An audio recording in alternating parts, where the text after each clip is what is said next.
الحمد لله رب العالمين والعاقبة للمتقين والصلاة والسلام على سيد الأنبياء والمرسلين وعلى آله وصحبه أجمعين. أما بعد فأعوذ بالله من الشيطان الرجيم. بسم الله الرحمن الرحيم. يا أيها النبي قل لأزواجكن إن كنتن تردن الحياة الدنيا وزينتها فتعالين أمتعكن وأسرحكن سراحا جميلا. وإن كنتن تردن الله ورسوله والدار الآخرة فإن الله أعد للمحسنات منكن أجرا عظيما. يا نساء النبي من يأت منكن بفاحشة مبينة يضاعف لها العذاب ضعفين وكان ذلك على الله يسيرا. ومن يقنت منكن لله ورسوله وتعمل صالحا نؤتها أجرها مرتين وأعتدنا لها رزقا كريما. يا نساء النبي لستن كأحد من النساء إن اتقيتن فلا تخضعن بالقول فيطمع الذي في قلبه مرض وقلن قولا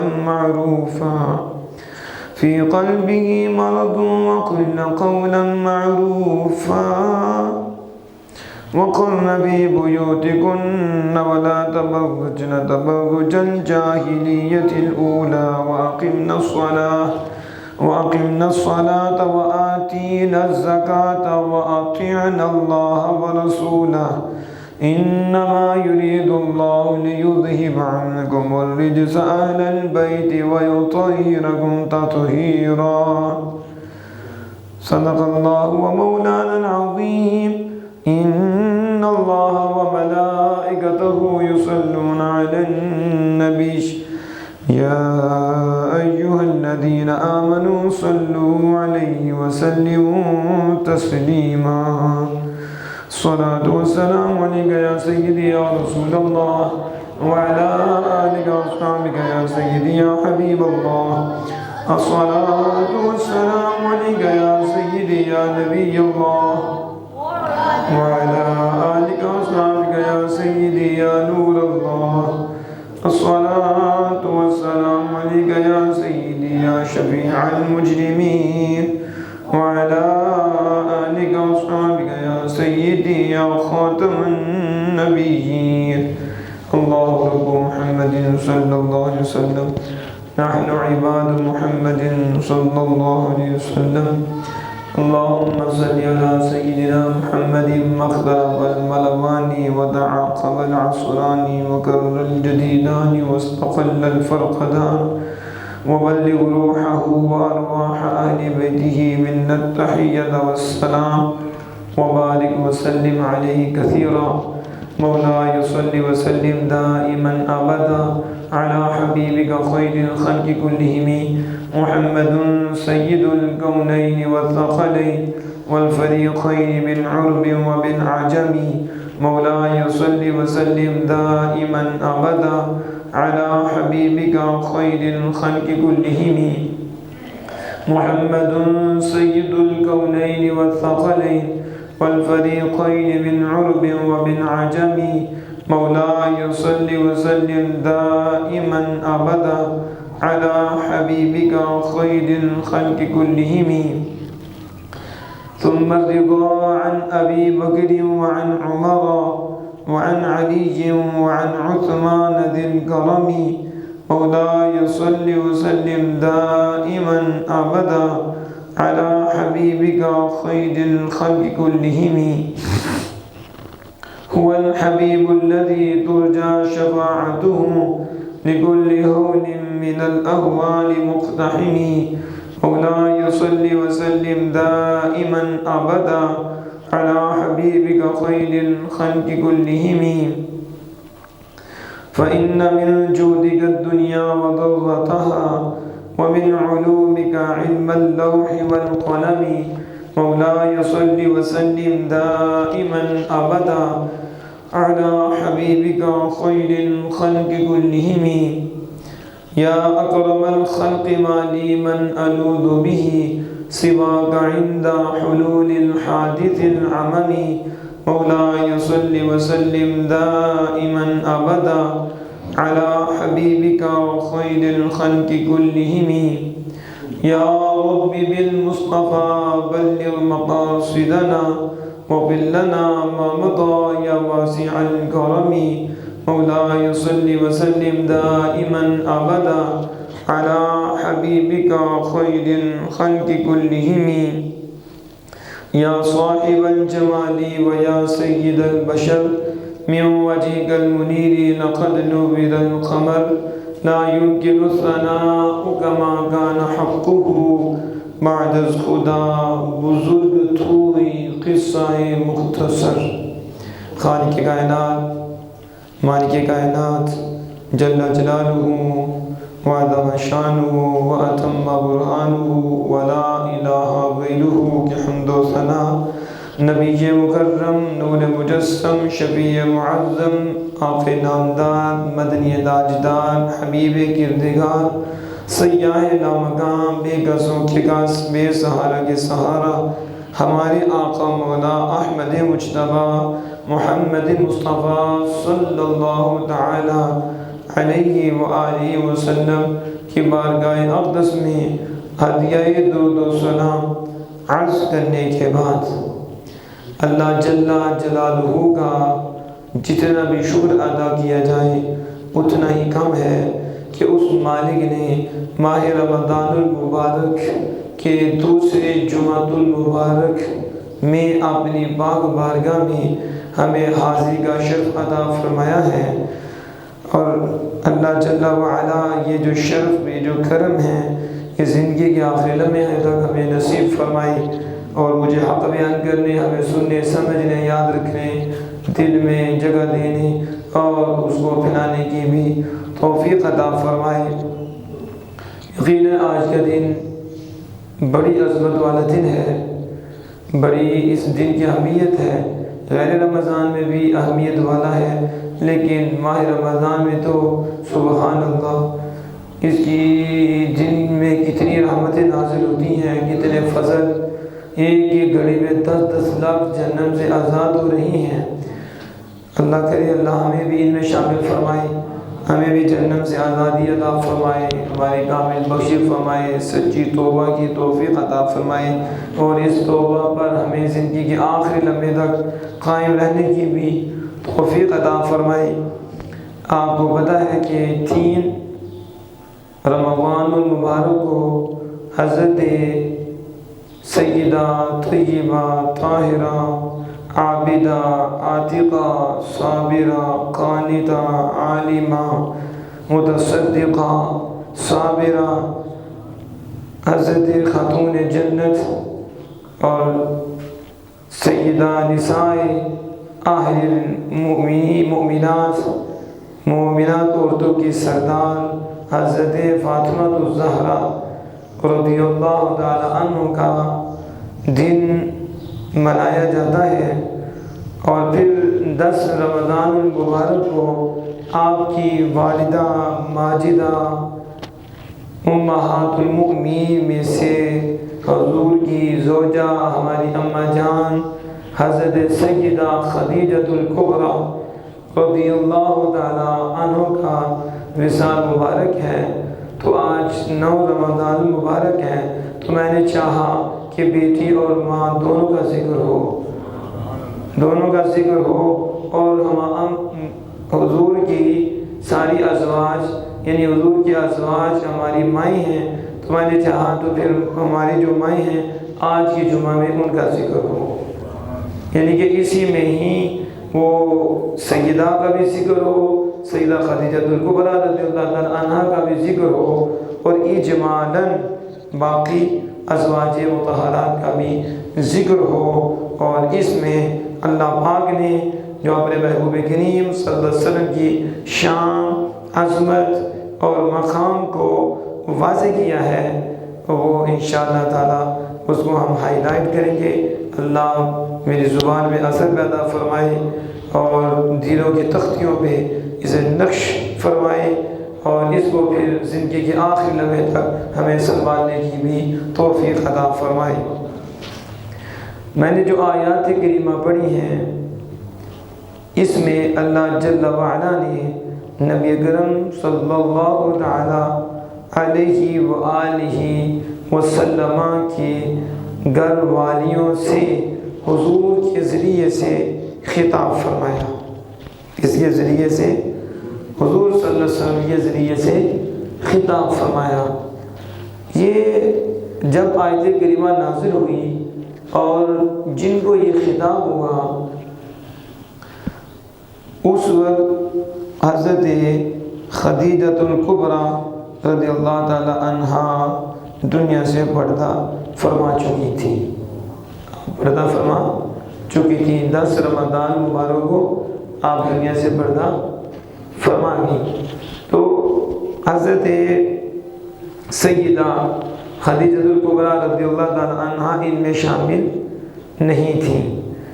آپ کی بیویوں کے متعلق، آپ ہماری اماں جان کے متعلق یہ بھی قول ہے کہ وہ 12 ہیں، یہ بھی قول ہے وہ 14 ہیں، 12 ہیں 14 ہیں، اور اس کے آگے کہ رخصتی نہیں ہوئی اور وہ طلاق ہو گئی وہ زیادہ ہیں، لیکن 12 اور 14 کا قول ہے۔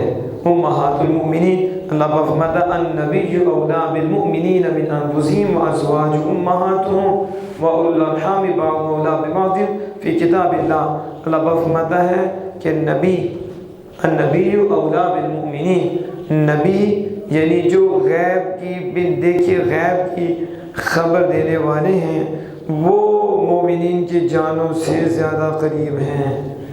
وہ مومنین کی جانوں سے، پتہ نہیں یہ کون سے لوگ ہیں جو کہتے ہیں حضور دور ہیں، حضور دور ہیں، تو ہم کہتے ہیں کہ ہم دور ہیں۔ ہم کیا کہتے ہیں؟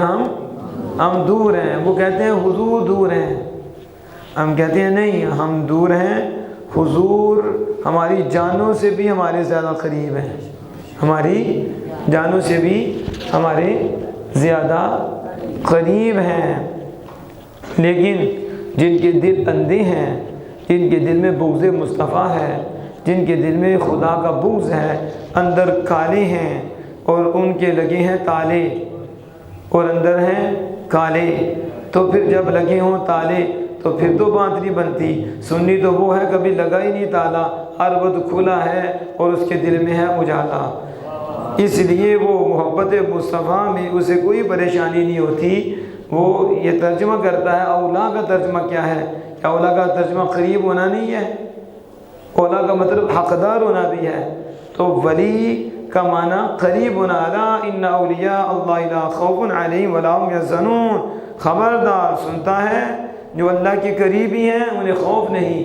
ولی بمعنی قریبی بھی ہے، اور یہ جو ولایت سے ہی اولا ہے، ولایت سے ہی اولا ہے، تو ولایت کا معنی تو قریب ہونا ہے، ولایت کا معنی تو دوست ہونا ہے، دوست ہے، ولایت کا معنی تو مالک بھی ہے، مولا بھی آتا ہے، حقدار ہونا بھی، ولی حقدار کو بھی کہتے ہیں، حق رکھنے والا۔ تو النبی اولیٰ بالمؤمنین، نبی مومنین کے جانوں سے بھی زیادہ قریب ہیں۔ اور اگر یہ کوئی ترجمہ کر لے کہ نبی مومنین کے جانوں کے زیادہ حق رکھتے ہیں تو پھر بھی مسئلہ کوئی نہیں۔ یہ قرآن ہے، صرف اس کا ایک معنی نہیں لیا جاتا، یہ تو بے کنار سمندر ہے، اس کے ایک ایک کلمے کی جو معنویت ہے اسے کون پا سکتا ہے؟ کیونکہ یہ رب کا کلام ہے، نہ رب کی حد ہے نہ رب کے کلام کی حد ہے، تو اس کی معنویت یہ ایک ایسا دریا ہے، ہر لفظ کے اندر وہ سمندر ہے کہ کوئی اس کی تہ تک وہ ہے ہی نہیں، وہ پہنچ نہیں سکتا۔ تو یہ بھی معنی ہے کہ نبی مومنین کی جانوں کے زیادہ حقدار ہیں۔ جو یہ نہ مانے، وہ جو یہ آپ نے اوپر لاگو نہ کرے کہ حضور میری جانوں کے میرے زیادہ حقدار ہیں، وہ ایمان کی حلاوت بھی نہیں پائے گا، ایمان کی مٹھاس بھی وہ کہے گا نہیں میں حقدار ہوں، زیادہ نہیں، وہ قرآن ہے، وہ کہے کہ میری جانوں کا مجھ سے زیادہ میرے آقا حق رکھتے ہیں۔ ایک معنی النبی اولا، اور دوسرا معنی النبی اولا بالمؤمنین، نبی مومنین کی جانوں سے بھی زیادہ قریب ہیں، زیادہ۔ اس لیے ہم کہتے ہیں انہیں معنی کہو تو پھر بھی مسئلہ نہیں، انہیں معنی کہو پھر بھی مسئلہ نہیں، مسئلہ دوسروں کے لیے ہے۔ انہیں مانا، انہیں جانا، نہ رکھا غیر سے کام، ہم دور ہیں وہ نگاہ سے قریب ہیں۔ ان کی نور روحانیت ان کی نگاہ دیکھ رہی ہے، وہ قریب ہیں، ہم دور ہیں۔ اور جب انہیں مانا تو یہ عظمت کے لیے کہتے ہیں، یہ شان کے لیے کہتے ہیں۔ جب بڑا ہوتا ہے، قریب بھی ہوتا ہے تو ان کہہ دیتے ہیں، ان کا مطلب یہ نہیں کہ وہ دور ہیں، یہ عظمت کے لیے انہیں مانا، انہیں جانا۔ اور یہ جو عقیدہ ہے کہ ہم دور ہیں، وہ ہماری جانوں سے بھی زیادہ قریب ہیں۔ انہیں مانا، انہیں جانا، نہ رکھا غیر سے کام، للہ الحمد۔ میں دنیا سے مسلمان گیا، فرمایا نبی مومنین کے جانوں کے زیادہ قریب ہیں۔ وَأَزْوَاجُهُ أُمَّهَاتُهُمْ، اور ان کی ازواج، ان کی نبی اکرم صلی اللہ علیہ وسلم کی ازواج، امہاتہم، مومنین کی مائیں ہیں۔ کن کی؟ اور یہ یاد رکھیں مومنات کی نہیں، مومنین کی۔ کس کی؟ اس پہ اختلاف ہے، اور جو صحیح قوی ہے وہ یہی ہے کہ مومنین کی مائیں ہیں، مومنات عورتوں کی نہیں۔ اللہ پاک فرماتا ہے مومن، کیا فرماتا ہے؟ وَأَزْوَاجُ أُمَّهَاتُهُمْ، مومن پیچھے ذکر ہوا، مومنین کے جانوں کے زیادہ قریب ہیں، اور مومنین کی مائیں رسول اللہ کی ازواج ہیں۔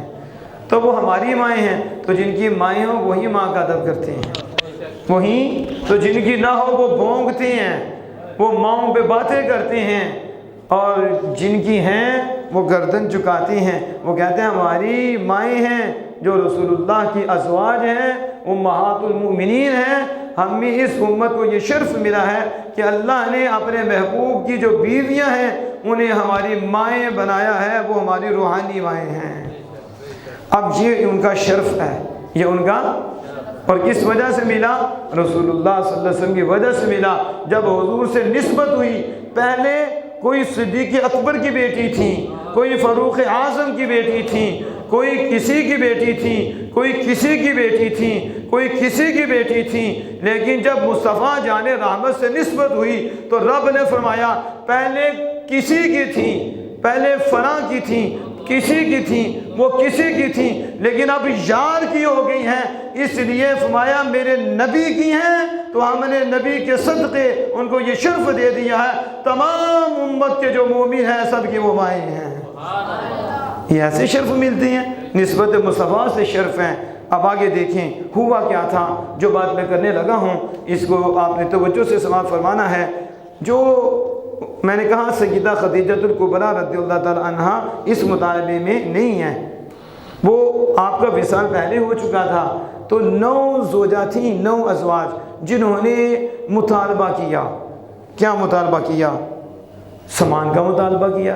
ظاہرہ عورتیں کرتی ہیں خامدوں سے مطالبہ کہ سامان لے کر آئیں، سودا لے کر آئیں، اور زیادہ چیزوں کا مطالبہ کرتی ہیں کہ یعنی ضرورت سے زائد چیزیں یہ بھی ہمیں لا کر دیں۔ تو آج تو ویسے طوفان بدتمیزی ہے، آج تو جتنی ضرورت نہیں، ہم تو بھوکے مر جائیں گے لیکن فیشن نہیں چھوٹے گا۔ یہ شادیوں پہ کپڑے نئے نئے، جوڑے پہ جوڑے، جوتیوں پہ جوتیاں، وہ نہیں چھوٹیں گی۔ خامدوں کو تنگ کیا جائے گا، مجبور کیا جائے گا، وہ کسی طریقے سے جیسے بھی ہے، چاہے چوری کریں، ڈکیتی کریں، ہم نے تو کپڑے پہننے ہیں، ہم نے تو شادی پہ جانا ہے، ہم نے تو بند سور کے جانا ہے، ہم نے تو یہ بھی کرنا ہے، ہم نے تو یہ بھی چاہ کرنی ہے، ہم نے یہ بھی چاہ پورا کرنا ہے۔ وہ خامد کا لحاظ نہیں کرتے، تو مطالبہ کرتی ہیں ضرورت سے بڑھ کر۔ تو ازواج مطہرات نے مطالبہ کیا، دنیا کا مطالبہ کیا، کہ کیونکہ حضور سید عالم صلی اللہ علیہ وسلم نے جو زندگی گزاری وہ زہد میں گزاری اور قناعت میں گزاری۔ یعنی حضور سبحان اللہ، ہم تو سوچ بھی نہیں سکتے، دنیا کا شوق ہی نہیں، دنیا تو خود بانٹنے والے ہیں، تو دنیا کا شوق ہی کوئی نہیں، رغبت دنیا ہے ہی نہیں، بلکہ جسے دیکھا اس کی بھی نکال دی۔ یہ عالم تھا سید عالم صلی اللہ علیہ وسلم کا۔ اور قناعت، تھوڑے پہ صبر کرنا، لوگوں کو نوازنا، مالک کونین ہیں، سب کو دے رہی ہیں، عطا فرما رہے ہیں۔ اور اللہ فرماتا ہے، اللہ کے محبوب فرماتے ہیں، بخاری شریف میں موجود ہے، من یرید اللہ خیرا یفقہہ فی الدین، اللہ جس سے بھلائی کا ارادہ فرماتا ہے اسے دین کی سمجھ عطا فرما دیتا ہے۔ اور پھر حضور آگے فرماتے ہیں کہ واللہ یؤتی وانما انا قاسم، اور اللہ مجھے دیتا ہے، اللہ مجھے دیتا ہے اور میں تقسیم کرتا ہوں۔ اللہ مجھے دیتا ہے اور میں قاسم ہوں، وہ دیتا ہے اور میں کیا کرتا ہوں، میں تقسیم کرتا ہوں۔ یا پیچھے علم کا ذکر تھا، بات جو ہے نا، جو علم، جو کیا کہتے ہیں، علم کے یتیم، وہ اس کو خاص کرتے ہیں کہ پیچھے علم آیا ہے، قرینہ موجود ہے، تو قرینہ موجود ہے تو یہ مطلب ہے کہ اللہ علم دیتا ہے اور وہ علم تقسیم کرتے ہیں۔ ہم کہتے ہیں چلو اتنا تو مانا ہے کہ حضور علم ہی بانٹنے والے ہیں، چلو اتنا تو مانا کہ حضور مالک ہیں، حضور مختار ہیں، اتنا تو تم نے مان ہی لیا نا ممبر پہ بیٹھ کے کہ حضور مالک و مختار ہیں، کہ اللہ حضور کو دیتا ہے تو حضور کو مالک بناتا ہے، علم ڈائریکٹ نہیں دیتا، اتنا تو تم نے مانا نا کہ علم دین بھی صدقہ مصطفیٰ ہے، یہ ایمان بھی صدقہ مصطفیٰ ہے، رحمان بھی ملا تو حضور کے صدقے سے ملا، دین ملا تو حضور کے صدقے سے ملا، علم ملا تو حضور کے صدقے سے ملا، اتنا تو تم نے مانا ہے کہ علم اللہ رسول اللہ کو دیتا ہے، ڈائریکٹ نہیں دیتا۔ شکر ہے کہیں تم نے اتنا تو مانا ہے، لیکن اتنے معنی سے بچو گے نہیں۔ یہ تو سنی ہے جس کا سینہ چوڑا ہے، وہ کہتا ہے صرف علم نہیں، جو بھی مالک دیتا ہے یار کو دیتا ہے، جو بھی دیتا ہے یار کو دیتا ہے، اور یار کے ہاتھ سے پھر آگے تقسیم ہوتا ہے۔ میں واللہ یؤتی وانما انا قاسم، یہ قانون ہے کہ یہ قرینہ دیکھ کر اسے ایک جزئی کو خاص کر رہی ہیں، ایک قسم کو خاص کر رہی ہیں۔ کیا مسئلہ ہے؟ یہ قانون ہے کہ جب وہ چیز جو دی جائے اس کا ذکر نہ کیا جائے، جسے ہم عربی میں کہتے ہیں مفعول، کہ یعنی مفعول کا ذکر نہ کیا جائے، فعل کا ذکر کر دیا جائے، لیکن جو چیز دی گئی ہے اس کا ذکر نہ کیا جائے، تو پھر قانون یہ ہے کہ اس وقت بولا جاتا ہے کہ اس سے عام مراد ہے، اس سے عموم مراد ہے۔ تو جب عموم مراد ہوتا ہے تو پھر اس لفظ کا ذکر نہیں کیا جاتا، کیونکہ ایک ہو تو ذکر کیا جائے، وگرنہ تو بڑے دفتر پر کرنے پڑیں گے، تو پھر تو ختم ہونے پہ نہیں آئے گا، تو کتنی تحریر ہوگی، کتنے دفتر ہوں گے۔ اسی لیے اللہ پاک نے فرمایا انا اعطینا کل کوثر، بے شک محبوب ہم نے آپ کو کوثر عطا فرمائی۔ کیا عطا فرمائی؟ یہ کیوں نہیں فرمایا یہ عطا فرمایا، یہ عطا فرمایا، یہ عطا فرمایا؟ کوثر کیوں کہا؟ وضاحت نہیں مالک نے فرمائی کہ کون کون سی شے عطا فرمائی ہے، کوئی ایک دی ہو تو ذکر فرمائے نا، کیونکہ عموم ہے نا۔ تو جب عموم ہوتا ہے کوثر ہے، یہ کوثر کیا ہے کہ ہر خیر کی کثرت، ہر خیر کی کثرت۔ اللہ پاک نے ایک نہیں یہ فرمایا کہ محبوب مقام محمود دیا آپ کو، خاص نہیں کیا۔ محبوب آپ کو یہ دولت دی کہ آپ کا نسب آپ کی بیٹی سے ہے، یہ آپ کی خصوصیت ہے، آپ کو ہم نے یہ شان دی، یہ شان دی، یہ شان دی، تو پھر تو بڑا دفتر چاہیے، پھر تو بڑا کلام چاہیے کہ کتنا دیا اللہ پاک نے، کتنا دیا ہے۔ تو وہ اختصار کے ساتھ بلکہ الکوثر، کیا کہا؟ قرآن حضرت نے جو شرح کی اس کی، انا آتینا کل کوثر، کوثر عام رکھ دیا، آگے بتایا ہی نہیں کہ کیا دیا، اس لیے کہ بتایا تو تب جائے جب تھوڑا ہو، جب تھوڑا ہو۔ دیا ہی اتنا ہے کہ علم خدا نے اینا دیتا عقلہ وچ نہ آوے، عقل خدا نے اینی دیتی علمہ وچ نہ آوے، عقل خدا نے اینی دیتی علمہ وچ نہ آوے۔ آزم ایڈا سونا ماہی سانو کدھرے نظر نہ آوے۔ اِنَّا آتَيْنَاكَ الْكَوْثَرَ، یعنی محبوب ہم نے آپ کو ہر بلائی کی کثرت عطا فرمائی، ہر بلائی کی۔ آپ سمجھ نہیں ہے نا؟ تو میں سمجھا رہا ہوں کس سے؟ اللہ یؤتی وانا قاسم، اللہ یؤتی وانما انا قاسم۔ اللہ نے یہ نہیں فرمایا کہ محبوب میں نے آپ کو بس یہ دیا ہے، بس نہیں، آگے ذکر ہی نہیں، عام ہے، اس مفعول کا ذکر ہی نہیں۔ ایک اور مثال دے کے سمجھاؤں تو آپ مزید سمجھ آئیں گے۔ ایاک نعبد و ایاک نستعین، ایاک نعبد و ایاک، اس سے بھی آپ سمجھیں گے کہ ہم تجھی کو پوجیں اور ہم تجھی سے مدد چاہیں۔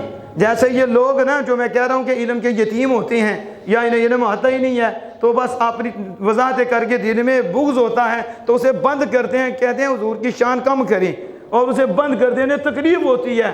لیکن ایاک نعبد کے پیچھے دیکھو عبادت ہے کہ ہم تجھی کو پوجیں، اور آگے وہ ایاک نستعین، اب پیچھے قرینہ موجود ہے، یعنی نستعین کے بعد کوئی لفظ نہیں کہ کس چیز سے مدد مانگ رہی ہیں۔ کیا کوئی لفظ ہے؟ ہم تو اتنے کہتے ہیں نا ہم تجھی سے مدد چاہیں، لیکن سوال یہ ہے کس چیز کی مدد چاہیں، کیا مانگ رہے ہیں ہم رب سے؟ آگے کوئی ذکر ہے؟ کوئی بھی نہیں نا، پیچھے قرینہ ہے عبادت۔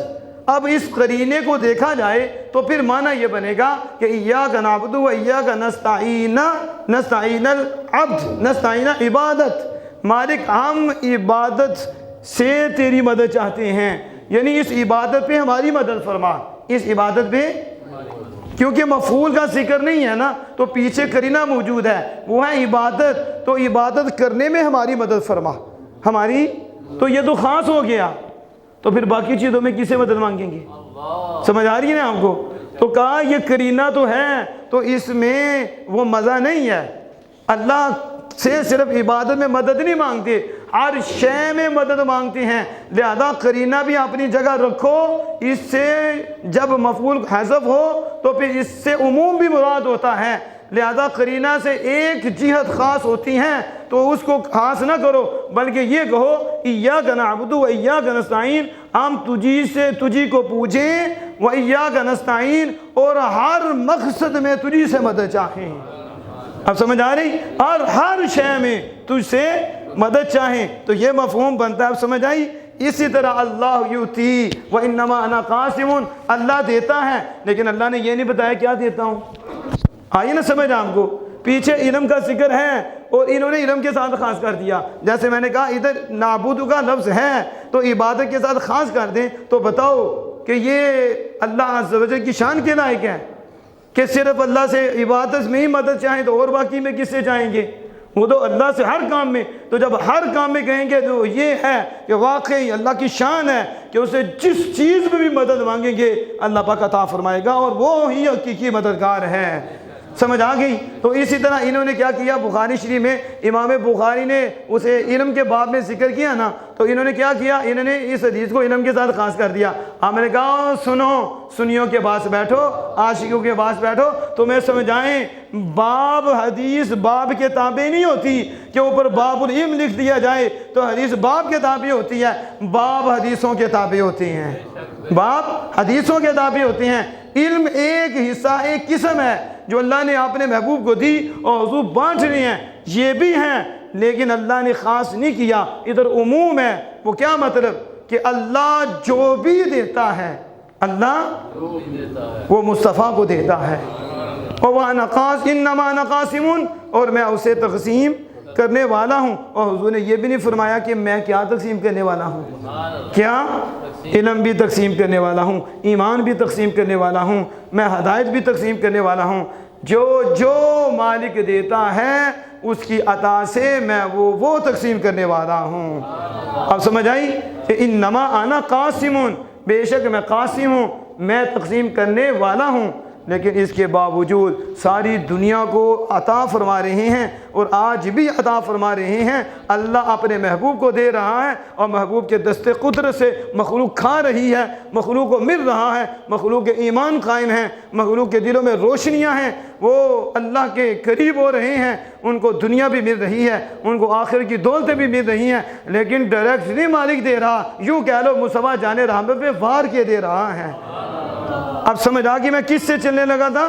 اس بات سے کہ ازواج مطہرات نے مطالبہ کیا زیادہ پیسوں کا، دنیا کا مطالبہ کیا، کیونکہ حضور تھے زاہد اور حضور سے بڑا زاہد ہی کوئی نہیں، حضور کو دنیا میں رغبت ہی نہیں تھی، سب کو تو دے رہے ہیں، میں نے حدیث بیان کیا آپ کے سامنے، سب کو تو بانٹ رہے ہیں، سب کو دے رہے ہیں، کسی کو خالی نہیں جانے دیتے، اور گھر میں چولہے نہیں چل رہے، گھر میں ہڈیاں نہیں چل رہی۔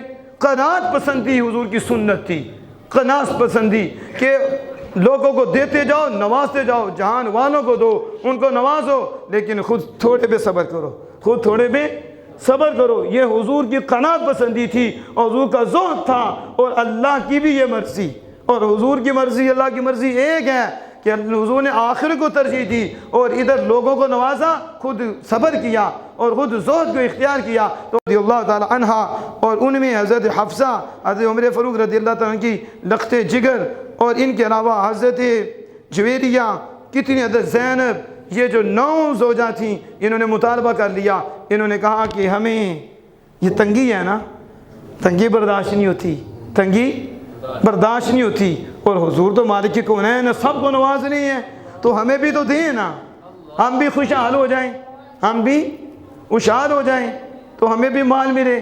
یہ دنیا ہے، ہم تنگ ہیں، قناعت پسندی اختیار کر رہے ہیں آپ، صبر آپ کر رہی ہیں، تو یہ تنگیاں پتہ آپ کی شہزادیاں ہی تھیں حضور کے گھر میں، تو وہ شہزادیاں ہیں، اور حضور سے مطالبہ ہوا، تو جب یہ مطالبہ کیا تو حضور ناراض ہو گئے، آپ صلی اللہ علیہ وسلم ناراض ہو گئے، ازواج سے ناراض ہو گئے۔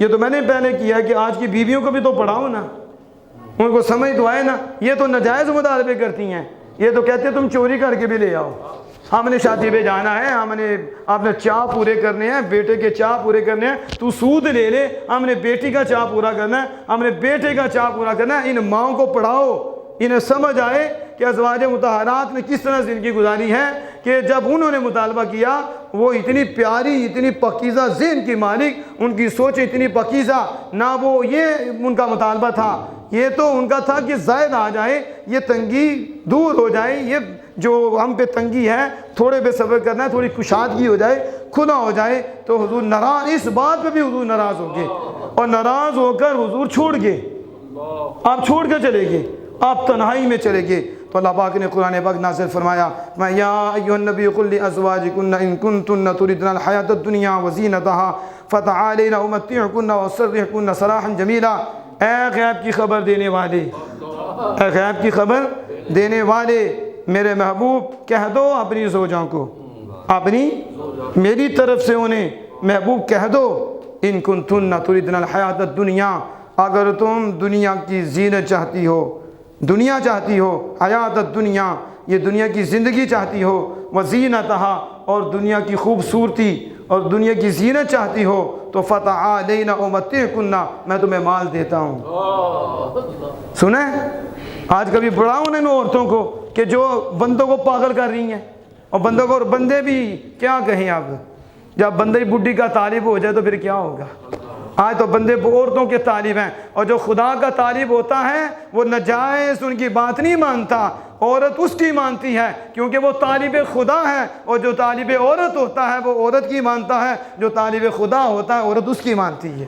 فرق ہے، آج ہم عورتوں کے طالب ہو گئے ہیں، آج ہم دنیا کے طالب ہو گئے ہیں، اس لیے جگہ جگہ پہ رسوا ہو رہی ہیں۔ جو آج بھی طالب مولا ہے، جو آج بھی طالب محبوب خدا ہے، وہ کہیں بھی رسوا نہیں ہوتا، بلکہ دنیا والے اس کے قدموں میں آگے قدم بھی چومتے ہیں اور کہتے ہیں حضور ہمارے دعا بھی کیجیے، کیونکہ وہ طالب خدا ہے، جو خدا کو طلب کرتا ہے رب اسے ذلیل نہیں ہونے دیتا، اور جو خدا کی مخلوق کو طلب کرتا ہے رب انہیں ذلیل کر دیتا ہے۔ تو یہ مسئلہ طالب عورت ہو چکا ہے، طالب بیوی ہو چکا ہے، بیوی مطلوب بن گئی ہے، تو جب بیوی مقصود ہوگی تو بندہ ذلیل ہوگا۔ بیوی کے حقوق اپنی جگہ، ان سے محبت اپنی جگہ، لیکن طالب بیوی نہیں، طالب خدا ہے، طالب۔ تو اس لیے حضرت علی شیر خدا نے فرمایا رد الدنیا طالب و کلام، آپ میں دنیا کے طالب کتے ہیں۔ کیا فرمایا؟ یہ جو حرام کمانے والے ہیں ان کی باتیں کر رہے ہیں، جو دین سے دور ہونے والے ہیں۔ ویسے دنیا کو برا نہیں کہہ رہے، اس اعتبار سے الدنیا طالب و کرام، خدا سے دور کر دے وہ بھی کوئی دنیا ہے، وہ بھی کوئی چیز ہے۔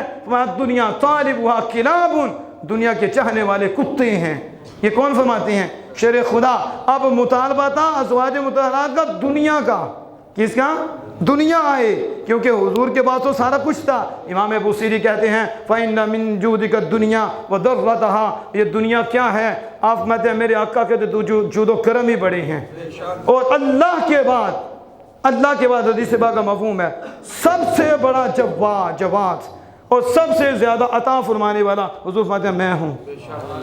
اللہ سب سے بڑا جواد ہے، اور اللہ کی عطا سے ساری مخلوق میں جو سب سے زیادہ عطا فرمانے والا ہے، فرمایا میں ہوں۔ اجود، لیکن گھر میں چولہے نہیں چاڑے، گھر میں چولہے نہیں چل رہے، گھر میں غربت ہے خود اختیار کی ہوئی ہے، فقیری خود اختیار کی ہوئی ہے، اور زوجہ کا مطالبہ ہے دنیا کا کہ دنیا ملے، ہمیں کیا ملے؟ دنیا ملے۔ اور جن کے پاس دنیا ہے، اور امام بصیری کہتے ہیں حضور کے تو جود ہی بڑے ہیں، حضور کے کرم ہی بڑے ہیں۔ تو ان دو کرموں میں سے دو کرم کون سے ہیں؟ فرمایا فَإِنَّ مِن جُودِكَ الدُّنْيَا، آپ کے تو جود بڑے ہیں، ان دو جودوں میں سے ایک دنیا اور ایک آخرت ہے۔ دنیا بھی حضور کی جود ہے، کرم ہے، اور آخرت بھی حضور کی عطا ہے۔ باقی عطاؤں کا کیا عالم ہوگا؟ تو حضور نے پسند نہ کیا کہ انہوں نے مطالبہ کیا، اللہ پاک میں محبوب انہیں کہہ دو، انہیں کو مال لے لو، ہم تمہیں مال دیتے ہیں، ہم تو مال چاہیے نا، مال لے لو، مال لے لو، اور میں تمہیں چھوڑتا ہوں اچھے طریقے سے، طلاق، وَأُسَرِّحُنَّ سَرَاحًا جَمِيلًا، میں اچھے طریقے سے تمہیں چھوڑ دیتا ہوں، یعنی میں تمہیں بغیر تکلیف دیے طلاق دے دیتا ہوں۔ محبوب کہہ دو۔ دیکھو مطالبہ کیا تھا، کتنی بات پہ طلاق کی بات آئی ہے، کتنی؟ وہ ہمارا حال پتہ کیا ہے؟ نماز نہ پڑھے، روزہ نہ رکھے، وہ جرم کرے، شادی میں دوپٹے اتارے، کپڑے اتارے، سب کچھ کرے، کوئی ہمیں تکلیف نہیں ہوتی، اور ذرا وہ بات کر دے نا تو ہم لال پیلے ہو جاتے ہیں، طلاق بھی آ جاتی ہے۔ ایسا ہے کہ نہیں؟ یہ جو بات کھری ہے نا، وہ کھری ہے تو کھری بات لگتی ہے، حقیقت ہے کہ نہیں؟ وہ دیوس ہے کہ جس کی بیوی ننگی جا رہی ہے اور وہ مندوں سے مل رہی ہے، اس کی فلمیں بن رہی ہیں، اس کے کپڑے ایسے ہیں، اس وقت تو تیرے ماتھے پہ تو تیوری بھی نہیں آئی، اس وقت تو تجھے تکلیف کوئی نہیں ہوئی، جہاں تجھ پہ لازم تھا، جہاں تم نے غیرت دکھانی تھی، اس کو روکنا تھا، جہاں باپ نے بیٹی کو روکنا تھا، اس وقت اسے کچھ یاد نہیں آیا، اور بیٹی نے تھوڑی سی بات کی اور باپ لال پیلا ہو گیا اور بچی کو مارنا شروع ہو گیا۔ تجھے شرم نہیں آئی؟ وہ شریعت کی دھجیاں اڑا رہی تھی اور اپنی عزت کو نیلام کر رہی تھی سب کے سامنے، اس وقت تو تم نے نہیں روکا، اس وقت تو تجھے کوئی تکلیف نہیں ہوئی۔ خاوند کے سامنے بیوی ناچ رہی تھی، اس وقت اسے کوئی تکلیف نہیں ہوئی، لیکن جب اس کی بات نہیں مانی تو وہ لال پیلا ہو گیا اور طلاق دینے پہ آ گیا۔ کس پہ آ گیا؟ طلاق دینے پہ آ گیا۔ آپ اندازہ لگاتے ہو ان کا معیار کیا ہے، ان کی سوچ کیا ہے؟ اللہ پاک ان کو ہدایت عطا فرمائے۔ رسول اللہ صلی اللہ علیہ وسلم کی ذات پاک ہیں، اور ہوا کیا؟ طلاق کس میں ہے؟ مال کے مطالبے پہ۔ کس میں؟ تمہاری ناراضگی کس پہ ہے؟ اللہ کی ناراضگی سے نہیں، شریعت کی خلاف ورزی پہ نہیں۔ وہ ننگی بھی جائے گی تو ہم ناراض نہیں ہوں گے، اس کے کپڑے بیان نہیں کر سکتے جس طرح وہ جاتی ہیں۔ میں تو کہتا ہوں ایک دلہن نہیں، شادی پہ کئی دلہنیں ہوتی ہیں، ایک نہیں کئی دلہنیں۔ آپ تو لڑکے بھی دلہے بن رہی ہیں، اب تو یہ بھی تیار ہو کے جاتے ہیں۔ شادی ایک ہی ہوتی ہے، تیار کتنے ہوتے ہیں؟ کتنا ظلم ہو رہا ہے، اس پہ کوئی ناراضگی نہیں۔ اسے ہی حضور نے بغیرت فرمایا ہے، اسے ہی حضور نے دیوس فرمایا ہے۔ کیا فرمایا؟ دیوس فرمایا۔ وہ باپ غیرت مند ہے، وہ ماں غیرت مند ہے، بلکہ ماں خود شامل ہے، ماں خود ساتھ ہیں، یہ سارا سسٹم ہے۔ لیکن میں آپ کی توجہ کرا رہا ہوں، وہ ازواج مطہرات کتنی پاکیزہ ہیں ہم سوچ بھی نہیں سکتے۔ تو انہوں نے صرف دنیا کا مطالبہ کیا ہے، کوئی ناجائز مطالبہ نہیں کیا، حرام مطالبہ نہیں کیا۔ ہم حرام پہ ساتھ دیتے ہیں، اور جب بیوی کوئی حلال مطالبہ کرتی ہے تو لڑائی پہ آ جاتے ہیں، طلاق پہ آ جاتے ہیں۔ لیکن رسول اللہ صلی اللہ علیہ وسلم نے مال کا مطالبہ بھی پسند نہ کیا، اور وہ رب کو بھی پسند نہیں تھا۔ تو فرمایا محبوب نے کہہ دو کہ ہم تمہیں مال دے دیتے ہیں اور میں تمہیں طلاق دیتا ہوں، تم چاہتی ہو تو پھر میں تمہیں چھوڑ دیتا ہوں۔ جب یہ کہا پھر آگے وَإِن كُنتُنَّ تُرِدْنَ اللَّهَ وَرَسُولَهُ وَالدَّارَ الْآخِرَةَ فَإِنَّ اللَّهَ أَعَدَّ لِلْمُحْسِنَاتِ مِنكُنَّ أَجْرًا عَظِيمًا۔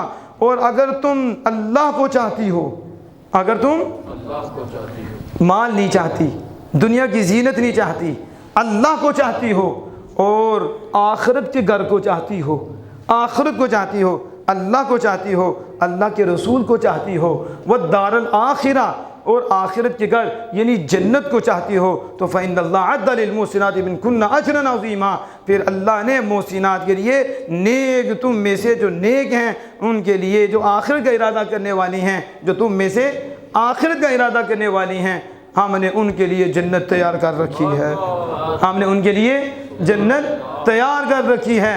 آپ اندازہ لگائیں، اللہ کو چاہتی ہیں اور رسول کو چاہتی ہیں۔ یہاں اللہ عز و جل نے اپنے ساتھ اپنے رسول کا بھی ذکر کیا ہے، اپنے ساتھ اتنے ہی اللہ کہہ دیتا ہے کہ اللہ کو چاہتی ہیں، کس کو؟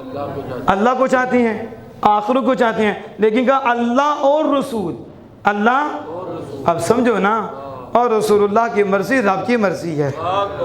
وہ حضور ناراض ہوئے تھے مال کے مطالبے سے، کوئی ناجائز مطالبہ نہیں تھا لیکن زائد کا مطالبہ تھا، تو حضور صبر پہ ہی خوش تھے، قناعت پہ، کہ لوگوں کو نوازتے رہو اور خود تھوڑے پہ اکتفا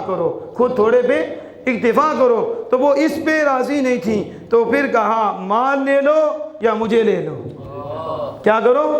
یہ ہے مطلب، مال لینا ہے یا مجھے لینا ہے، مال لینا ہے یا محبوب خدا کو لینا ہے۔ اللہ محبوب فیصلہ ان پہ چھوڑ دو، انہیں مال چاہیے یا آپ چاہیے؟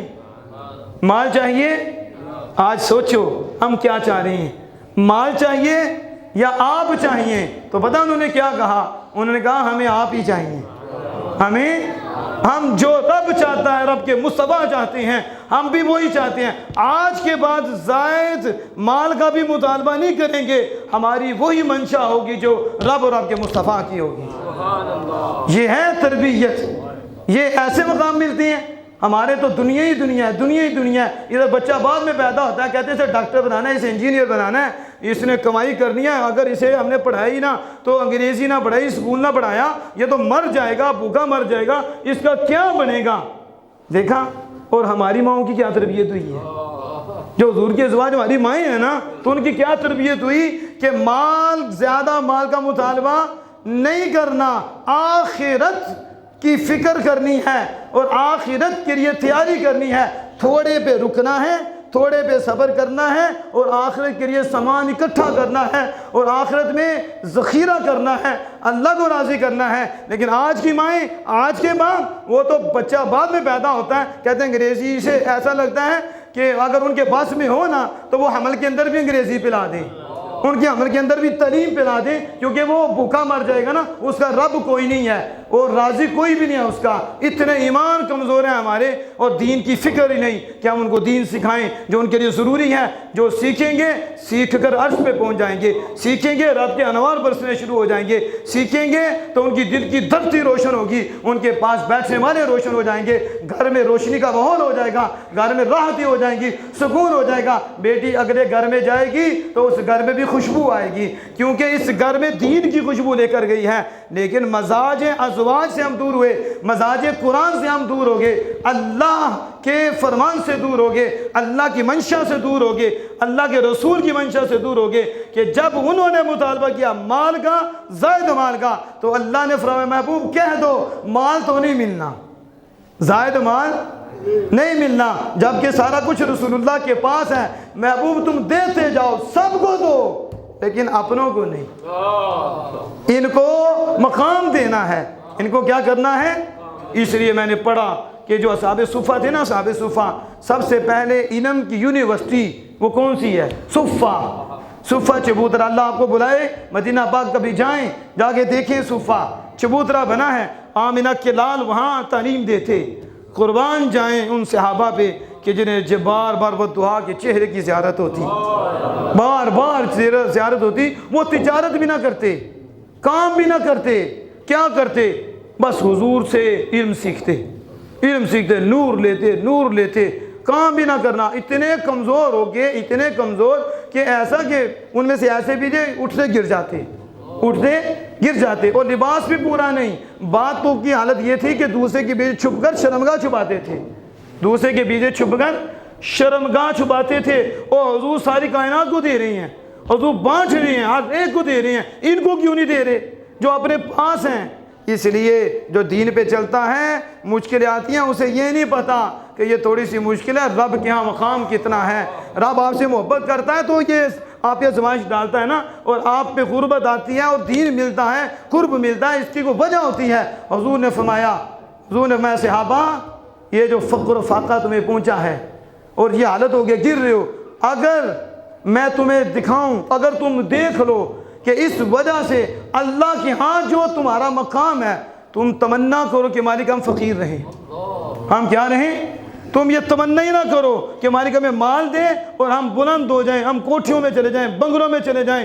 یہ جو تم میرے پاس بیٹھ کے علم دن و رات سیکھتے ہو، عبادت کرتے ہو، اگرچہ کپڑے بھی تمہارے پورے نہیں، تم شرمگاہ بھی پوری نہیں چھپا سکتے، کھانا بھی کم ہے، پیاس بھی تمہیں لگتی ہے اور تم گر جاتے ہو، یہ تمہاری کمزوری میں جانتا ہوں، اگر میں چاہوں تو سب کچھ ہو جائے، زمین سے چشمے نکل آئیں، کھانے بھی آ جائیں، عیسیٰ علیہ السلام کے منو سلوہ آ جاتا ہے تو رسول اللہ کے لیے نہیں آ سکتا؟ کیا کچھ نہیں ہو سکتا؟ لیکن حضور نے فرمایا میں جو دیکھ رہا ہوں اللہ کی ہاں اس وجہ سے جو تمہارا مقام ہے نا تم دیکھ لو، کبھی مال کی تمنا نہ کرو، تم یہی کہو کہ مالک ہمیں فقیر ہی رکھنا۔ یہ میں آپ کو بتا رہا ہوں مال کے اعتبار سے کہ ازواج نے جب مطالبہ کیا تو نرمائے محبوب پھر طلاق دے دو، ان کو دے دو یا پھر ہماری مانیں، کیا ہم چاہتے ہیں آخرت، آخرت کے لیے کریں، آخرت کے لیے، تو پھر ازواج نے بھی کہا ہمیں مال نہیں چاہیے، ہمیں مصطفیٰ جان رحمت چاہیے، جو حضور کی منشا ہماری بھی وہی ہے، جو رب کی ہے وہی ہے، بس پھر مال کا مطالبہ ختم ہوا، اور وہ اس لیے میں نے یہ آیت کریمہ پڑھی۔ پھر اللہ پاک نے آگے فرمایا یا نساء النبی لستن کاحد یا نساء النبی من یأتی منکن بفاحشۃ مبینہ، اے نبی کی بیویوں جو تم میں سے بفاحشۃ مبینہ، جو تم میں سے نافرمانی کرے، جو تم میں سے نافرمانی کرے، یہاں فاحشہ کا معنی دوسرا نہیں ہے، وہ اور ہوتا ہے، الفاحشہ ہے تو معنی زنا ہوتا ہے، ادھر فاحشۃ مبینہ ہے، جو تم میں سے برائی نہیں، جو تم میں سے نافرمانی کرے، اس طرح یضاعف لها العذاب ضعفین، اللہ اس کو ڈبل عذاب دے گا، اللہ اس کو کتنا عذاب دے گا؟ آپ سمجھو، یہ ہے مزاج شریعت کہ جتنا منصب بڑا ہوتا ہے نا، جتنا منصب بڑا ہو اس کی چھوٹی غلطی بھی بڑی ہوتی ہے، اس کی، یعنی وہ حضور کی ازواج ہے نا، تو اب وہ اگر ان سے غلطی ہوتی تو پھر ڈبل عذاب تھا، نسبت کی بھی بے ادبی ہوئی، کس کی؟ اس لیے سادات کو سمجھنا چاہیے، یہ آل رسول جب گناہ کرتے ہیں تو ڈبل ہوتا ہے، ڈبل اس لیے ہوتا ہے کہ اس نے اپنے نسب کا بھی خیال نہیں کیا اور نسب کی بھی بے ادبی کی ہے، ایک تو نافرمانی کی، ایک اس نسبت کی وجہ سے، یہ دیکھو یضاعف لها العذاب، یہ اہل بیت نہیں ازواج مطہرات، فرمایا اگر ہو تم میں سے کوئی نافرمانی کرے تو عذاب کتنا؟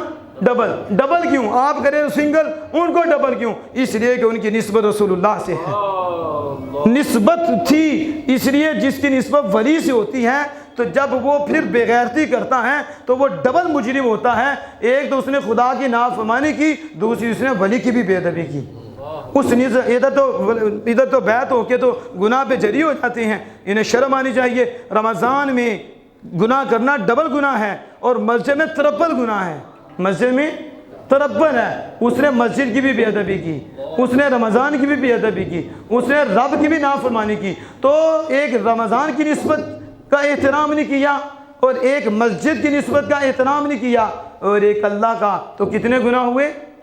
3۔ یہ آسان ہے کہ بیعت کا لی تو بس یہ ہے، جتنا بندے کا مقام اونچا ہوگا اس کی ذمہ داری بھی زیادہ ہوگی۔ ہاں اللہ نے یہ فرمایا کہ تم میں سے کوئی ایسا کرے تو ڈبل، لیکن نسبت مصطفیٰ سے ہے، اور جو تم میں سے نیکی کرے ہم اجر بھی ڈبل دیں گے، اور یہ کسی کے لیے نہیں، یہ صرف ازواج مطہرات کے لیے ہے۔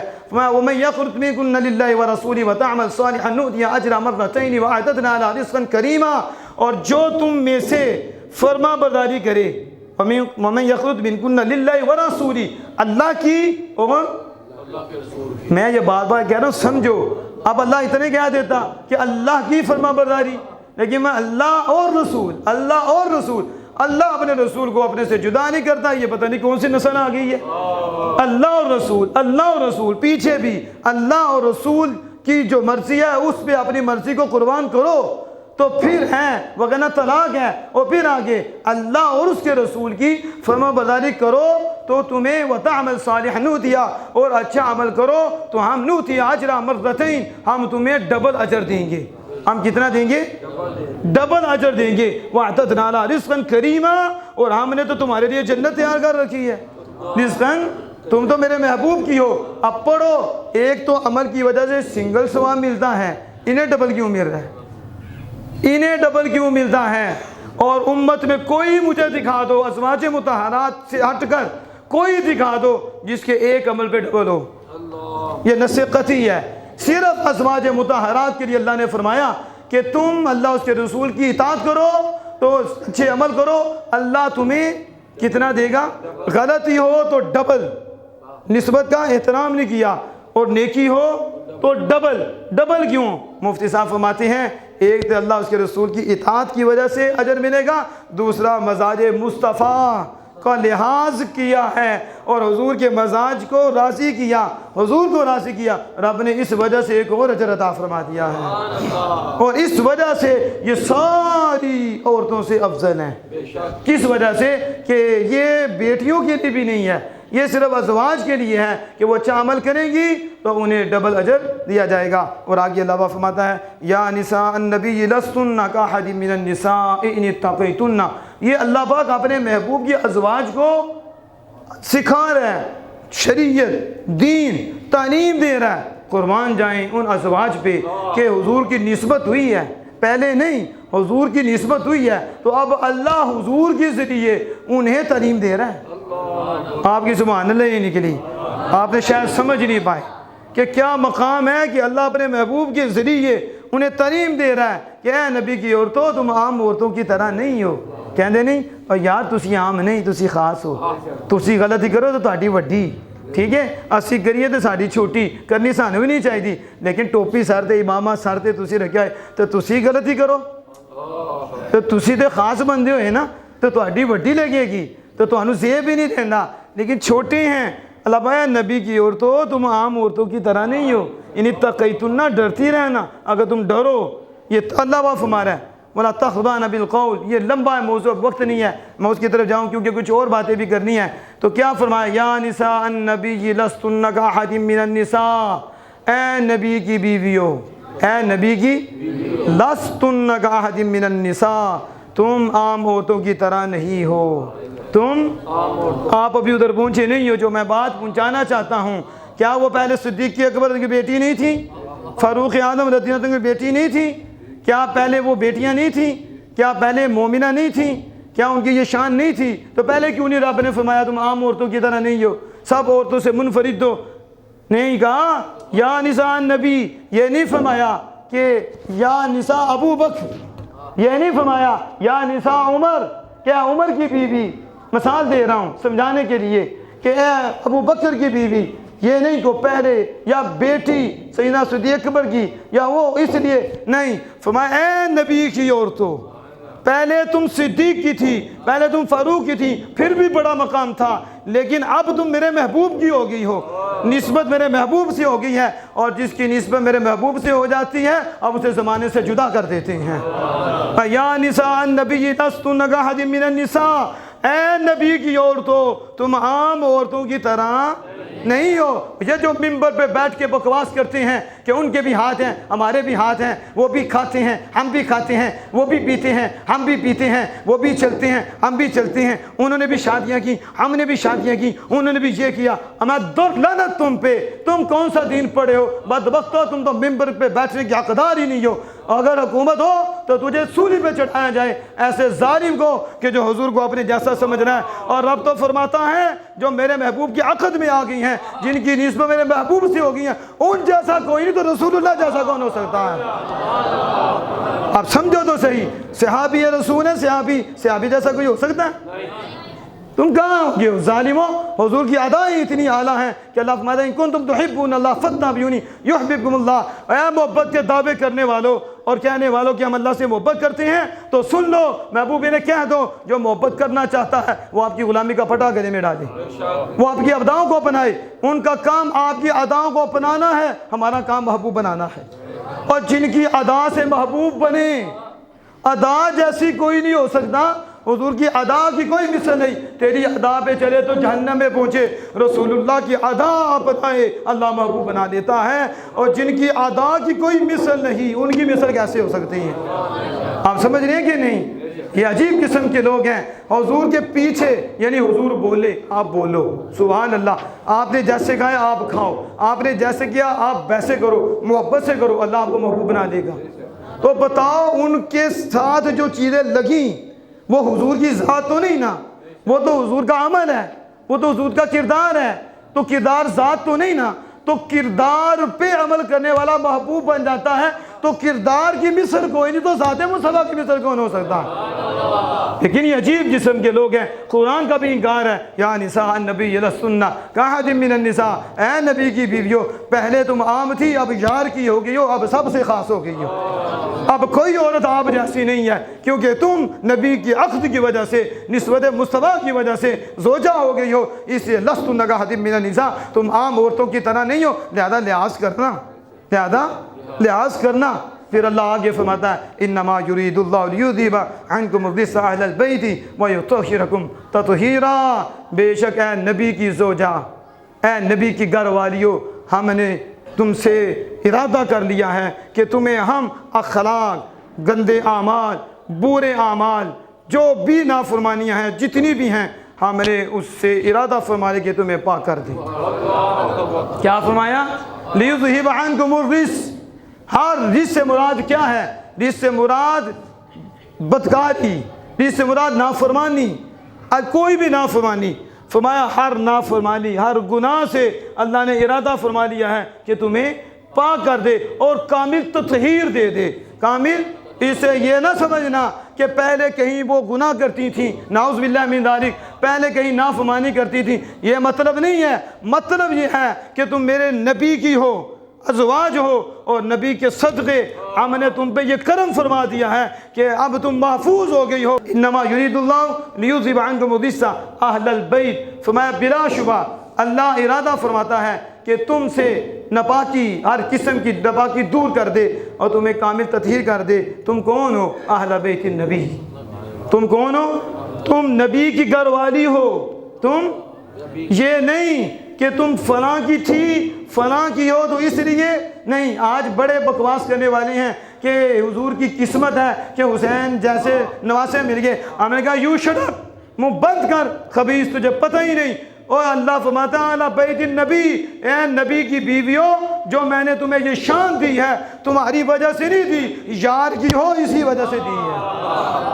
اور اسی طرح جب مسلم شریف میں موجود ہیں کہ حضور صلی اللہ علیہ وسلم نے حضرت سیدہ طیبہ طاہرہ کو بلایا، اپنے پاس بٹھایا، سیدنا شیر خدا کو بلایا، اپنے پاس بٹھایا، امامین حسنین کریمین کو بھی جولی میں لے لیا اور لے کر چادر اوپر رکھی، اس میں ڈانپا اور ڈانپ کر کہا اللہم ہؤلاء اہل بیتی، اللہم ہؤلاء اہل بیتی، اے اللہ یہ بھی میری اہل بیت ہیں، وہ بھی گھر والیاں ہیں، وہ بھی میری اہل بیت ہیں۔ یہ بھی کا ترجمہ اس لیے کیا ہے کہ کوئی یہ کہ میری اہل بیت ہے تو وہ نہیں ہے، وہ تو قرآن نے فرمایا ہے بنی ہاشم بھی اہل بیت ہیں، حضرت علی بھی اہل بیت سے ہیں، حضرت عقیل بھی اہل بیت سے ہیں، حضرت جعفر بھی اہل بیت سے ہیں، اور حضرت حضور کی ساری بیٹیاں اہل بیت سے ہیں، حضرت سلمان فارسی بھی اہل بیت سے ہیں، اور بھی خوش قسمت ہیں جن کو حضور نے اپنے اہل بیت میں شامل فرمایا ہے۔ تو حضور نے کہا اللہم ہؤلاء اہل بیتی، ہؤلاء اہل بیتی، اے اللہ یہ بھی میرے گھر والے ہیں۔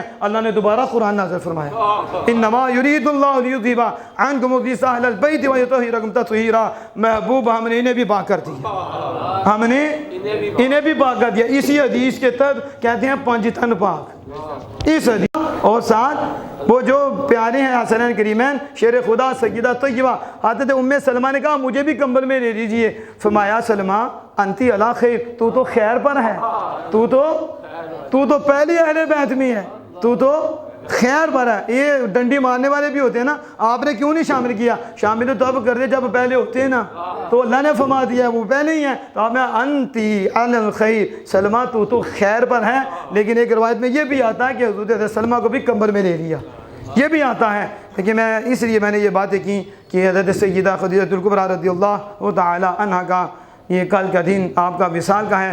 اس سے پہلے سیدہ طیبہ طاہرہ سلام اللہ علیہا رضی اللہ تعالی عنہا آپ 3 رمضان المبارک میں تھے، اس لیے میں ایک دو بات ان کے حوالے سے یہ جو تمہید تھی اور میں نے جو شروع کی کہ ازواج کے مزاج کیا تھے، کس طرح مزاج بدلے، پھر حضور کی مرضی میں اپنی مرضی کو قربان کر دیا، تو بیوی وہی کامیاب ہوتی ہے جو خامن کی مرضی پہ چلتی ہے۔ لیکن خامن اگر بیوی کا ہو جائے تو پھر کیا مسئلہ بنے؟ تو خامن ٹھیک ہوگا تو بیوی بھی، سسٹم بھی ٹھیک ہو جائے گا۔ تو یہ اپنی بیویوں کو، اپنے بچیوں کو یہ پڑھاؤ، سورۃ احزاب پڑھاؤ، انہیں سورۃ نور پڑھاؤ، وہ پڑھیں، انہیں پتہ چلے یہ جو دن رات کو شادی، رات کی طلاق، اور کچہری میں چلے جاؤ ڈھیر لگا ہوا ہے طلاقوں کا، اور لڑکیاں خود جا کے طلاقیں لے رہی ہیں۔ یہ حالت بن گئی ہے، کیوں؟ تعلیم نہیں دی جا رہی۔ اب سیدہ طیبہ طاہرہ رضی اللہ تعالی عنہ کے حوالے سے آپ سماعت فرمائیں، نبی اکرم صلی اللہ علیہ وسلم کیا فرماتے ہیں؟ آپ فرماتے ہیں کہ حب النساء، عورتوں میں سب سے زیادہ جو مجھے محبوب ہے وہ کون ہے؟ فرمایا فاطمہ۔ کون محبوب ہے؟ فاطمہ۔ اور مردوں میں سب سے زیادہ مجھے محبوب ان کے زوج حضرت علی ہیں، ان کے زوج حضرت علی ہیں۔ فرمایا فاطمہ پریشان ہوتی ہیں تو میں پریشان ہو جاتا ہوں۔ فاطمہ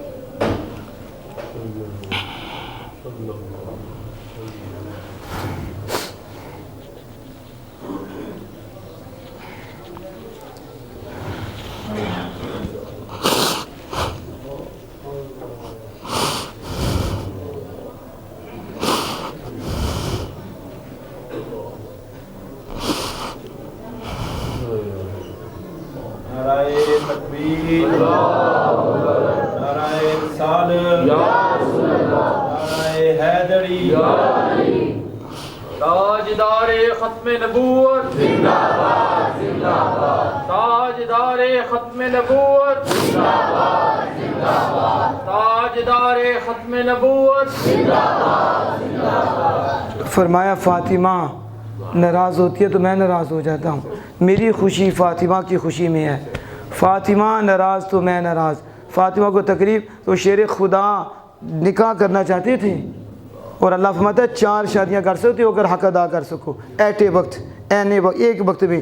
فَانكِحُوا مَا طَابَ لَكُم مِّنَ النِّسَاءِ مَثْنَىٰ وَثُلَاثَ وَرُبَاعَ، اللہ نے اجازت دی ہے کہ تم 2 3 4 تک کر سکتے ہو اگر چاروں کا حق ادا کر سکتے ہو، وگرنہ ایک ہی کافی ہے۔ تو حضرت علی شیر خدا دوسرا نکاح کرنا چاہتے تھے، تو حضرت سیدہ طیبہ طاہرہ نے شکایت کی رسول اللہ کی بارگاہ میں، اور اللہ کہے کر سکتے ہیں، اللہ کہے کر سکتے ہیں، اور سیدہ حضور کی بارگاہ میں حاضر ہوئی، شکایت کی، کہا علی۔ پھر حضور نے سامنے خطاب کیا، یہ نہیں کہ بس ادھر سب صحابہ کے سامنے، کہا میں اجازت نہیں دیتا، میں اجازت نہیں دیتا، میں اجازت نہیں دیتا۔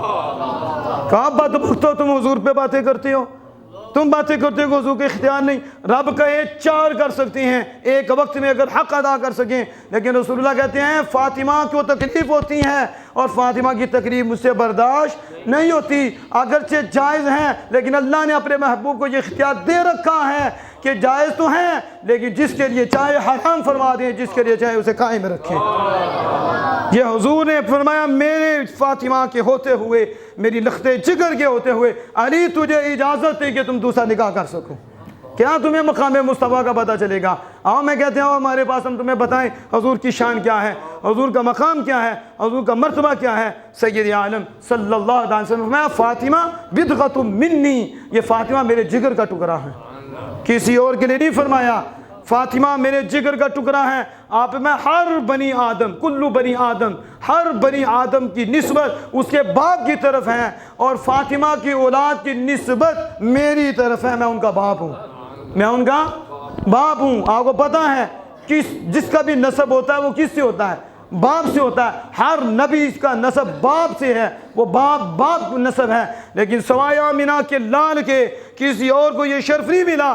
حضور میں باقی سب کے نسب باپ سے ہیں، میرا نسب فاطمہ سے ہے، میں فاطمہ کا باپ ہوں اور میں فاطمہ کی اولاد کا باپ ہوں، یعنی حسنین کریمین۔ اس لیے ہم کہتے ہیں آل نبی آل رسول، آل نبی آل رسول۔ اب وقت نہیں، سیدہ طیبہ طاہرہ رضی اللہ تعالیٰ کی بارگاہ میں سلام عرض کریں کہ حضرت عائشہ صدیقہ رضی اللہ تعالیٰ عنہ کہتی ہیں، جب بخاری شریف میں موجود ہے، جب وصال کا وقت قریب ہوا، اسی پہ میں ختم کرتا ہوں، جب وصال کا وقت قریب ہوا رسول اللہ صلی اللہ علیہ وسلم کا، تو کہتے ہیں ہم بیٹھی ہوئی تھیں، آپ کے پاس بیٹھی ہوئی تھیں، لیکن سجدہ آئیں۔ جب آپ آئیں نا تو کس انداز سے آ رہی تھیں؟ ان لوگوں نے تو لڑائیاں جھگڑے ڈالے ہوئے ہیں، یہ صحابہ اور اہل بیت میں لڑائیاں کراتے ہیں، یہ ظالم ہیں، اور یہی ہیں جو فرقے پھیلانے والے ہیں، یہ ہیں جو گمراہ لوگ ہیں، اور یہی لوگ کافر ہیں۔ جو اس طرح کی ونڈ ڈالتے ہیں، کہتے ہیں صحابہ اہل بیت کے دشمن تھے اور اہل بیت صحابہ کے دشمن تھے، اور ظالموں اہل بیت کی جو شان کی روایات ہیں نا ان کو بیان کرنے والے صحابہ ہیں، ان کو بیان کرنے والے صحابیات ہیں۔ حضرت عائشہ ہیں صدیقہ رضی اللہ تعالیٰ اس کی راویہ ہیں اور بخاری شریف میں موجود ہے، کہتے ہیں جب آئی نا اگر ان کے دل میں کچھ ہوتا تو بتاؤ یہ بیان کرتی؟ کیا ہم ساری موجود تھیں؟ تو حضرت سیدہ طیبہ آئیں، جب آپ آئیں نا تو کہتے ہیں وہ کیسے چل رہی تھیں؟ کیسے چل رہی؟ اب دیکھو جب محبت ہوتی ہے نا تو ایسی باتیں ہوتی ہیں، ہائی لائٹ کی آج میں آپ کے سامنے بیان کر رہا ہوں۔ آپ نے چھپایا؟ اگر کوئی مسئلہ ہوتا تو چھپاتی نہیں؟ آپ فرماتے ہیں فاطمہ چل رہی تھیں۔ کیسے چل رہی تھیں؟ کہتے ہیں ایسے لگتا تھا جیسے رسول اللہ چل رہی ہیں۔ کیسے؟ کہتے ہیں بالکل بھی تھوڑی سی بھی کہتے ہیں نا کوئی خطا ہو، کوئی آگے پیچھے ہوگا نا، ایسے لگتا تھا کہ تصویر مصطفیٰ ہے۔ حضرت سیدہ اتنی فنا ہوئی، 28 سال کی عمر پائی آپ نے، 28 سال کی عمر شاید اتنی، اور اتنی فنا ہوئی کہ ان کا بولنا بھی رسول اللہ کا تھا، ان کا دیکھنا بھی رسول اللہ کی طرح تھا، ان کا چلنا بھی رسول اللہ کی طرح تھا، ان کا اٹھنا بھی رسول اللہ کی طرف تھا، یعنی وہ حضور کے مزاج میں فنا ہو گئی۔ تو عائشہ صدیقہ فرماتی ہیں کہ میں نے دیکھا ایسے لگا کہ سیدہ نہیں آ رہی، رسول اللہ ہی آ رہے ہیں۔ یہ چلن تھی۔ جب آئے نا، جب وہ پہنچے نا تو حضور نے دیکھا اب ازواج بھی موجود ہیں آگے پیچھے، اور حضور کا وصال کا وقت قریب ہے، ازواج قریب ہیں۔ تو جب آئی نا حضور نے کہا مرحبا ابنتی، خوش آمدید میری بیٹی، قربان جائیں حضرت سیدہ طیبہ طاہرہ پہ کہ جن کو اتنا حضور نے نوازا۔ آج یہ بدبخت باتیں کریں اہل بیت پہ اور تم ان کو جفے مارو، تم قبر میں جواب دو گے۔ یہ جو بھی جفے مارتے ہیں خارجیوں کو، جو اہل بیت پہ بولتے ہیں، جو صحابہ پہ بولتے ہیں، انہیں پتہ چلے گا قبر میں جائیں گے تو حشر کے دن دیکھیں گے ان کا حال کیا ہوگا۔ اور جو ان کے نعرے لگاتے ہیں، جو ان کی محبت کے دعوے کرتے ہیں، وہ مرے کے بعد میں اہل بیت کا نور پہلے نصیب ہوگا، اصحاب رسول کا پہلے آئے گا، اولیاء اوپر آ جائیں گے، سائیں اوپر آ جائیں گے۔ ساری زندگی ہماری بات کی ہے، اب اوکے وقت میں ہم تمہارے کام آئیں گے۔ وہ آئیں گے، حضور نے فرمایا مرحبا بابنتی، مرحبا میری بیٹی، مرحبا خوش آمدید۔ آپ نے پاس بٹھا لیا، آپ نے، اب ازواج دور ہیں، آپ نے پاس بٹھا کے کان میں کچھ کہا، سجدہ رو پڑی، سجدہ رو پڑی، پھر آپ نے کچھ کہا، مسکرائیں۔ یہ کیسا رونا بھی مسکرانا بھی؟ ام المومنین عائشہ صدیقہ رضی اللہ عنہا پوچھا مجھے بتاؤ راز کیا ہے؟ ہم ازواج ہے اور ہم میں حضور نے تمہیں پسند کیا، آپ کو چنا ہے، اور ہمیں وہ راز کی باتیں نہیں کی، ہم گھر والی ہیں، ہم سے نہیں کی اور آپ سے کی ہیں، وہ بتائیں۔ انہوں نے کہا راز ہے۔ کیا ہے راز؟ میں کیسے افشا کروں؟ حضور کا راز ہے۔ تو حضور کا شاید وصال ہو گیا، تو پھر پوچھا تو کہا میرا جو میں ماں ہوں نا، میرا جو تم پہ فاطمہ حق ہے نا، اس حق کی قسم ہے تجھے، مجھے بتاؤ رسول اللہ نے کیا فرمایا تھا؟ تو پھر سجدہ پتہ کیا فرمایا؟ کہا جب پہلی دفعہ کان میں سرگوشی کی نا تو فرمایا فاطمہ اس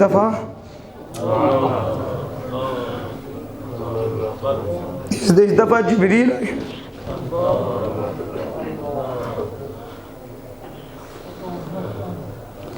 اور ہر بار ایک مرتبہ دور کرتے تھے، لیکن اس مرتبہ 2 مرتبہ دور کیا، انہوں نے 2 مرتبہ دور کیا ہے۔ مفہوم یہی ہے کہ میرے جانے کا وقت قریب آ گیا، میں تھوڑی دیر کے بعد اس دنیا سے رخصت ہو جاؤں گا، اس وجہ سے میں رو پڑی۔ اور پھر دوسری مرتبہ حضور نے کہا فاطمہ تو اس بات پہ راضی نہیں ہے کہ تو جنتی عورتوں کی سردار ہو؟ ان تکونا یہ تکونی، حضور فرما رہی ہیں، کہتے ہیں حضور کے اختیار کوئی نہیں۔ ہم نے کہا شرم کرو، حیا کرو، یہ بخاری ہے، تم نے تو کلمہ بخاری کا پڑھا، کم از کم بخاری مان لو، نہ قرآن مانو نہ کچھ مانو، اور بخاری مان لو کہ حضور کیا کہتے ہیں۔ سیدہ طیبہ طاہرہ کہتی ہیں میرے کان میں حضور نے فرمایا سیدہ تم اس بات پہ راضی نہیں ہو کہ تم جنتی عورتوں کی سردار ہو یا مومنین عورتوں کی سردار ہو، تم راضی نہیں ہو، یہ فرمایا۔ اور پتہ کیا فرمایا حضور نے؟ پھر وہ بھی فرمایا، اب سنو، یہ کہتے ہیں حضور کو تو دیوار کے پیچھے کا نہیں پتہ، ان کی کتابوں میں موجود ہے، آپ تو نیٹ ہیں اس کے اوپر دیکھیں کیا کیا بکواس ہیں ان کے۔ کہتے ہیں ان کو تو وہاں اس کا بھی نہیں پتہ، ان کو تو اپنا بھی نہیں پتہ، نہ ایسے بدبخت ہیں۔ اور ہم بات کرتے ہیں تو کہتے ہیں فرقہ واریت ہے، میں کہتا ہوں لعنت بھیجتے ہیں فرقہ واریت پہ۔ ہمیں فرقہ رسول اللہ نے دیا ہے، ہم فرق بتاتے ہیں کہ یہ لوگ دشمن مصطفیٰ ہیں، دشمن خدا ہیں، جو ایسی باتیں کرتے ہیں، قرآن سے دور کرتے ہیں، حدیث سے دور کرتے ہیں۔ وہ کون سا قرآن ہے جس کے سن کے بندے کے دل میں نفرت پیدا ہو اللہ اس کے رسول کی؟ وہ کون سی حدیث ہے کہ سن کے حضور کے متعلق شکوک و شبہات پیدا ہو جائیں؟ حدیث ہو تو بندہ بارگاہ مصطفی میں پہنچ جاتا ہے، قرآن ہو تو بندہ بارگاہ خدا میں پہنچ جاتا ہے۔ تو قرآن تو پہنچانے والا ہے، تو کیا فرمایا؟ کہا سیدہ میرے بعد، میرے جانے کے بعد، مفہوم ہے سب سے پہلے میرے گھر والوں میں، سب سے پہلے میرے گھر والوں میں تو مجھے ملے گی۔ تو یہ کون بتا سکتا ہے؟ جس کو اختیار ہے، جس کو علم ہے۔ آپ کو پتہ ہے کب موت آ جانی ہے؟ کس کو پتہ کب آنی ہے؟ یہ کہتے ہیں حضور کو اپنا نہیں پتا۔ ہم نے کہا ظالموں اپنا، حضور تو سیدہ کو کہہ رہے ہیں، بخاری ہے، سیدہ کو کہہ رہے ہیں۔ سیدہ پریشان نہ ہوں، اتنا بچھوڑا نہیں ہوگا ظاہری، کیونکہ بچھوڑا بہت تھا، صدمہ بہت تھا، سیدہ محبت ہی پڑی تھی، تو جب اتنی محبت تھی تو کتنی تکلیف ہوگی۔ تو کہا کہ میرے اہل بیت میں سے، گھر والوں میں سے سب سے پہلے تم ہی مجھے ملو گی۔ تو دیکھو کچھ ہی عرصہ گزرا تھا تو حضور کے فرمان کے مطابق یہ ہوا، گھر والوں میں سب سے پہلے جس نے پردہ فرمایا وہ سیدہ طیبہ طاہرہ تھی، سیدہ۔ اور پھر آپ نے فرمایا، مجھ پہ وہ صدمہ واقع ہوا، مجھ پہ وہ آفت ٹوٹ پڑی حضور کے جانے کی وجہ سے، وہ آفت ٹوٹی۔ فرمایا اگر وہ مصیبت جو مجھ پہ آئی نا، اگر پہاڑوں پہ راتوں پہ ڈالی جاتی دن ہو جاتے، اور دنوں پہ ڈالی جاتی رات ہو جاتے۔ آپ سمجھ رہے ہیں کہ کتنی تکلیف تھی؟ ظاہر ہے کہ حضور کی جان تھی اور حضور کی جگر کا ٹکڑا تھی، بدغۃ منی، اور حضور کا ان سے پیار اور ان کا حضور سے اتنا پیار تھا کہ صحابہ سے کہتے ہیں کہ تم حضور کو دفن کرنا ہی ہو۔ یہ جملے تھے آپ کے کہ آپ حضور کو مٹی کے اندر دفن کرنا ہی ہو، یہ کیا کر رہے ہو؟ یہ حالت تھی۔ تو پھر آپ نے کہا میرا غم، میرا جو مصیبت ہے، اگر راتوں پہ ڈالی جائے رات دن ہو جائیں، اور دنوں پہ ڈالی جائے تو دن رات ہو جائے۔ اس لیے ہم نے نہیں پڑھا اس کے بعد کبھی آپ مسکرائی بھی ہوں، اس کے بعد کبھی اسی غم میں حضرت سیدہ طیبہ طاہرہ رضی اللہ تعالیٰ عنہ حضور سے جا ملی۔ تو اسی میں نے بڑی کوشش کی کہ اختصار کے ساتھ، باقی تو پھر وقت ملے گا تو انشاءاللہ تعالیٰ بیان کریں گے۔ اللہ پاک سے دعائیں کہ اپنے محبوب کریم صلی اللہ علیہ وسلم کے صدقہ سے ہمیں دامن اہل بیت بھی مضبوطی سے دامن کی توفیق عطا فرمائے، اور دامن اصحاب رسول بھی اور دامن ازواج رسول بھی مضبوطی سے دامن کی توفیق عطا فرمائے۔ آخر دعوانا الحمدللہ رب العالمین۔